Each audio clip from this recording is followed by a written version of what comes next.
Pete's Pigskin Previews brought to you by Raider Pump and Supply. Comprehensive looks at a record 83 area high schools this season, from 6-man to 6A, plus homeschool taps and even New Mexico, all leading up to the start of end zone coverage in late August.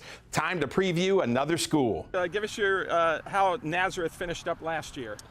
Finished 6-4. It was a year going into it where had a lot of seniors. Expectations were extremely high.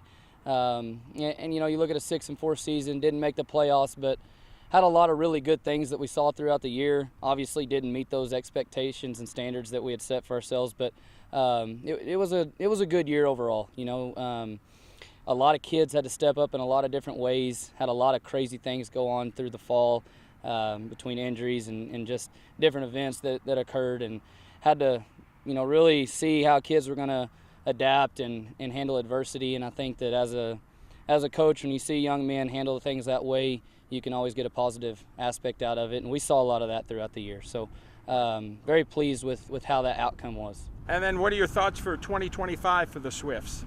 Like I said, we had 8 seniors on the team last year, and so when you lose a big group like that, obviously there's going to be a lot of changes that come about, and very excited about it though. We got a lot of young guys that are coming in, just kind of a different group. We've had 8 guys on the field together for a long time. We lose those guys, and now you got a job together as a different group. Going to be, I feel like a lot of more athletes we're going to be able to put on the field as far as speed is concerned.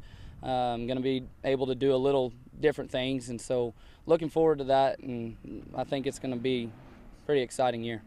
Talk about your non-district schedule. Tough, start out, we're going to the Jayton Classic again, get Westbrook this year, playing on Thursday, so obviously that's going to be a tough task.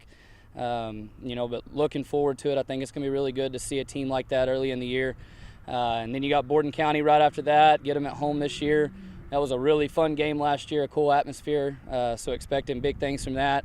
And then you go on a stretch between Silverton Valley, Old Donald, Wood Harrell, where you know that you're going to get the best every Friday night. And I think that it's going to be a really good preseason for us going into our district, which is going to be pretty tough. So. And talk about your district schedule. Yeah, so we got some new faces that we're dealing with. I know there's going to be a new guy out in Cress who gave us one heck of a game last year. And then Shelton had been at Cress. He's now at Hart.